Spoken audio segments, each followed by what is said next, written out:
Hello everyone, welcome back to the session. My name is मेघना and I hope आप सभी बहुत बहुत अच्छे होंगे। So welcome back to the top 100 puzzle series. And ये आपके जो पजल्स होंगी इंपॉर्टेंट है regulatory body exams and banking exams 2026 के लिए। आप यहाँ पे से जितने भी प्रैक्टिस करोगे पजल्स को, आपको दिखेगा कि ये डिफरेंट डिफरेंट एग्जाम्स के लिए काफ़ी इंपॉर्टेंट है। And this is class 2। तो यहाँ पे हम एक और वेराइटी ऑफ क्वेश्चन आज डिस्कस करने वाले हैं। क्लास 1 में हमने डेजिग्नेशन बेस्ड पजल सॉल्व किया था, ठीक है, वो जो कि आपका काफ़ी इंपॉर्टेंट है डिफरेंट एग्जाम्स के अंदर। अगर आपने उसको नहीं देखा है तो उससे भी गो थ्रू ज़रूर करिएगा। एंड वीडियो को लाइक ज़रूर करिएगा गाइज। अगर आपको ये जो सेशन है, आपको जो कंटेंट है वो अच्छा लगता है तो लाइक ज़रूर करिएगा और कमेंट करके ज़रूर बताना कि आपको ये वीडियोस कैसे लग रहे हैं, कितना इंप्रूवमेंट आप लेके आओगे अपनी प्रिपरेशन के अंदर। ओके, सो नेक्स्ट ईयर के जो भी एग्जाम्स आपके आने वाले हैं उन सभी के लिए आपको अभी से बहुत अच्छे से तैयारी स्टार्ट कर लेनी चाहिए, ताकि आपको एक enough sufficient amount of time मिल पाए कि जिसमें आप अपनी प्रैक्टिस को, अपनी प्रिपरेशन को बेहतर बना सको, टाइम टू टाइम इम्प्रूव भी हो सको। ओके, सो चलिए स्टार्ट करते हैं आज का सेशन। सबसे पहले डिस्कस करते हैं कि आज हम कौन सा टाइप ऑफ पजल सॉल्व करने वाले हैं। सो आज वीक बेस्ड पजल का हम यहाँ पे क्वेश्चन सॉल्व करेंगे। एक क्वेश्चन मैं सॉल्व करूंगी, मतलब एक सेट ऑफ पजल में सॉल्व करूंगी और दूसरा सेट मैं आपको होमवर्क के लिए दूंगी। ठीक है, ये आपके SEBI grade A, NABARD grade A, PFRD grade A, IFSCA grade A, IRD grade A, इन एग्जाम्स के लिए काफ़ी इंपॉर्टेंट रहेगा। साथ ही आपके जो बैंकिंग प्रीलिम्स के एग्जाम है, पीओ प्रीलिम्स हो चाहे वो आपका क्लर्क प्रीलिम्स हो, उन सभी के लिए ये टाइप ऑफ पजल जो है वो काफ़ी इंपॉर्टेंट रहेगा। सो वीडियो को अगेन स्टार्ट से एंड तक ज़रूर देखिएगा और क्वेश्चन को साथ में सॉल्व ज़रूर करिएगा। यहाँ पे आप में से जो भी student next year banking exams के लिए तैयारी कर रहे हैं, आप सभी को पता होना चाहिए कि एग्जाम में कैसे लेवल के क्वेश्चंस आते हैं और किस टाइप के क्वेश्चंस पूछे जाते हैं। वो आप बेहतर कैसे समझोगे, आप समझ पाओगे जो पहले के ईयर्स में एग्जाम में क्वेश्चंस आए हुए हैं उनसे। तो ये जो आपका ई बुक है इन सभी के लिए आपको हेल्प करेगा। इन ई बुक्स के अंदर आपको प्रीवियस ईयर पेपर्स मिलेंगे, साथ ही उनकी आंसर कीज भी मिलेगी। तो आप यहाँ पे कंप्लीटली प्रैक्टिस कर सकते हो, एनालाइज कर सकते हो, एक जनरल आइडिया आप ले सकते हो कि एग्जाम में किस टाइप के कौन से टॉपिक से और क्या लेवल क्वेश्चंस का रहता है। और आप इसको इजीली डाउनलोड कर सकते हो फ्रीली। इसी वीडियो के डिस्क्रिप्शन में आपको इनका लिंक मिल जाएगा और आप अपने पास इसको सेव करके रख सकते हो गाइस। ठीक है, फर्स्ट क्वेश्चन हम स्टार्ट करते हैं। 7 cricket teams play their matches on 7 different days starting from Sunday of the same week, but not necessarily in the same order. Each of them belongs to different countries. अब यहाँ पे क्या है कि आपके पास वीक बेस तो है। यहाँ पे सबसे पहले डेज, आप जब टेबल बनाते हो तो डे वाइज आपको टेबल बनाना पड़ता है, जो भी सीक्वेंस आपको यहाँ पे इंस्ट्रक्शन में दिया हो। तो संडे से स्टार्ट हो रहा है तो आप संडे, कॉन्टिन्यूस मतलब जितने भी आपका जो वीक होगा उसको आपको कॉन्टिन्यूस यहाँ पे मार्क करना है।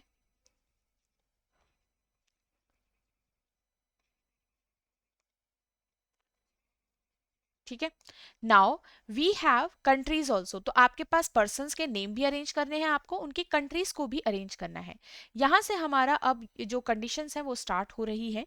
कहा गया है कि two teams play between E and F which play before Wednesday. तो विच प्ले बिफोर वेंसडे मतलब एफ के बारे में बात हो रही है कि वो वेंसडे से पहले गेम खेलता है। तो एफ, एफ और एफ इन 3 जगहों पे हमारे पास पॉसिबल हो सकता है। तो स्टार्टिंग में ही आप 3-4 पॉसिबिलिटीज से इतने इजी क्वेश्चन में हमें स्टार्ट नहीं करना चाहिए। हम 2-3 चीजें पढ़ लेंगे, 2-3 कंडीशंस को रीड कर लेंगे एक बार। As many teams play after E, ठीक है, play after E as before A. जो ए है आपका यूएसए से बिलोंग करता है, ये आपको मेंशन कर दिया। अब आपने क्या करना है, वन बाय वन देखो, आप आपके पास ई है, एफ है और ए के लिए पोजीशंस का लिखा हुआ है। ठीक है, तो आप क्या करो, वन बाय वन इसमें इन तीनों की हेल्प से चेक करो। अब आपने अगर एफ को यहाँ पे रखा सपोज, तो आपके पास एफ इधर आ जाएगा तो 1-2 ई इधर आ जाएगा और ए आपका यहाँ पे आ सकता है। तीनों को एक साथ आप ट्राई करो कहाँ कहाँ पे पॉसिबल है।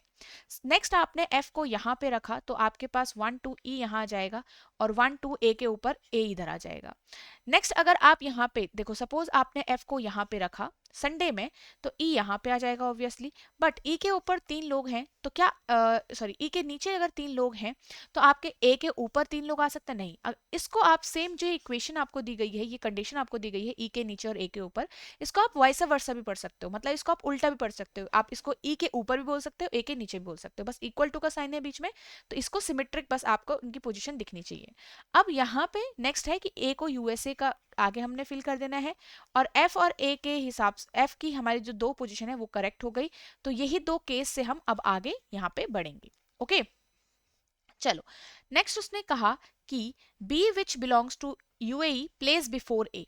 बी प्लेस बिफोर ए के लिए जगह यहीं पे है और यूएई के लिए प्ले करता है। बी प्लेस बिफोर ए तो यूएई के लिए प्ले करता है यहाँ पे। ठीक है, नेक्स्ट उसने कहा the team which belongs to India place 2 days before the Nepal. तो 2 days बिफोर का क्या मतलब होता है गाइस? जैसे इंडिया यहाँ पे है और नेपाल यहाँ पे है, 2 days बिफोर का मतलब होगा 1, एंड सेकेंड पोजिशन पे आप यहाँ पे इंडिया को रखोगे तो 2 days before, 3 days before, 3 floors above। इस टाइप की कंडीशंस को याद रखिएगा, यहाँ पे ही काफी बच्चे कंफ्यूज होते हैं।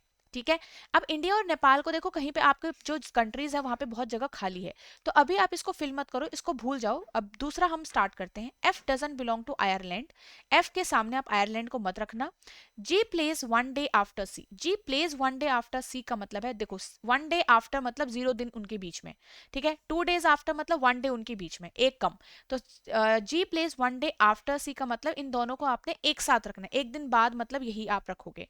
सी और जी के सीक्वेंस को देखो, यहाँ पे आप पर्सन्स के नेम में कहाँ फिट कर सकते हो, सेम मतलब एक दूसरे के साथ आने चाहिए। तो यहाँ पे वेंसडे और थर्सडे खाली था पहले केस में, दूसरे केस में फ्राइडे और सैटरडे खाली था, सेम टू सेम सीक्वेंस में आपने यहाँ पे फिट कर दिया। क्लियर है? अब अकेला एक ही पर्सन आपका बचा है डी, तो डी आपने यहाँ फिक्स कर दिया, डी आपने यहाँ फिक्स कर दिया। उसने नेक्स्ट कहा है D which belongs to England doesn't play after E, मतलब वो ई के बाद नहीं है। तो ई के बाद आपको पहला केस यहाँ पे दिख रहा होगा कि डी ई के बाद है, जो कि गलत हो जाएगा। तो आपके पास यहाँ पे सेकंड केस हमारा अभी करेक्ट चल रहा है। तो ये फर्स्ट केस था, ये हमारा सेकंड केस था। अब डी जो है वो आपका किससे बिलोंग कर रहा है? इंग्लैंड से बिलोंग कर रहा है। अब जैसे ही आपने डी को रखा तो इंडिया और नेपाल को वापस से देखिए। सपोज आपने एफ के सामने इंडिया रखा, तो क्या नेपाल आप रख सकते हो? नहीं, तो इसका मतलब इंडिया की ये पोजीशन गलत है। अब आपके पास ये 3 लास्ट की पोजीशन बची है। इंडिया और नेपाल का सीक्वेंस पूरा आपके सामने है, तो जब आप इनको रखोगे तो सेम सीक्वेंस में रखेंगे, तो आपके पास इंडिया यहाँ आ जाएगा और आपके पास नेपाल यहाँ आ जाएगा क्लियरली। ठीक है, नेक्स्ट अब एफ के सामने आयरलैंड नहीं हो सकता क्योंकि F doesn't belong to Ireland, तो आयरलैंड के लिए एक ही जगह बच गई ये वाली, और एफ के सामने जो अकेला एक कंट्री लास्ट बचा होगा श्रीलंका, वो यहाँ आ जाएगा। ओके, सो ये हमने कंप्लीट कर लिया। आई होप आपको ये अच्छे से समझ में आ गया होगा। इसके क्वेश्चंस आप यहाँ पे देखिए, इन क्वेश्चंस को ट्राई करो सॉल्व करने का। देखो, अभी अभी हमने फाइंड आउट किया है who belong which belong dash belongs to Sri Lanka, तो dash belong to Sri Lanka F.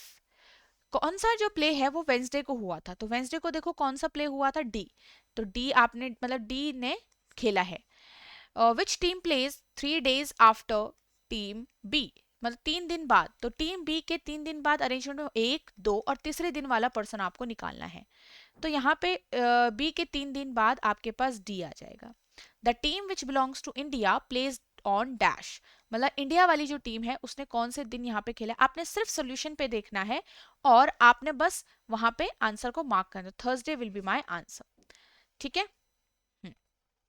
How many team places before the team which belongs to Ireland, मतलब आयरलैंड से पहले आपको कितने टीम दिख रही है, तो आपके पास 5 पर्सन या 5 टीम आपको दिख रही है, तो आंसर विल बी 5। तो इस तरीके से मेन आपका हार्डवर्क कहाँ है? जो आपका मेन पैसेज है उस पे बेस्ड जो भी क्वेश्चन होंगे वो आप आसानी से सॉल्व कर सकते हो, वहां पे आपको ज्यादा मेहनत नहीं लगेगी क्योंकि पीछे से देखकर ही आप आंसर मार्क करोगे। यहाँ पे आपके पास एक और क्वेश्चन है, इसको देखिए, यहाँ पे ट्राई करिए इस क्वेश्चन को, यह आपका होमवर्क से होगा।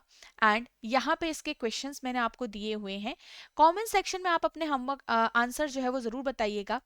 ठीक है, तो ये आपका पूरा था आज का ये सेशन, एंड आई होप आपको ये सेशन अच्छा लगा होगा। इस छोटे से सेशन के अंदर, इस छोटे से टाइम के अंदर आपने एक टाइप ऑफ पजल यहाँ पे से प्रैक्टिस जरूर करी होगी, और इस टाइप के क्वेश्चंस एग्जाम में काफ़ी इंपॉर्टेंट है। किसी ना किसी एग्जाम के प्रीलिम्स में आपको ये देखने को जरूर मिलेगा। अभी भी जितने भी आपके बैंकिंग प्रीलिम्स हुए हैं उसमें वीक बेस्ड पजल जो है वो जरूर आया हुआ है। ठीक है, तो इस टाइप के क्वेश्चन जब आप प्रैक्टिस करो, वैरायटी ऑफ क्वेश्चन क्योंकि हमें प्रैक्टिस करनी पड़ती है, तो वीक बेस को भी जरूर देखिएगा। यहाँ पे आप बैंकिंग एग्जाम्स महापैक कंसिडर कर सकते हो, जो भी स्टूडेंट 2026 के लिए प्रिपेयर कर रहे हैं। तो आप देख सकते हो ये आपके पूरे 6 एग्जाम्स को कैटर करने वाला है, SBI, IBPS, NRRB, PO and clerk को एग्जाम को। तो यहाँ पे आपको रिकॉर्डेड क्लासेस मिलेंगी जो आपके बेसिक से लेकर आपके मेंस लेवल के टॉपिक्स को कवर करेगा।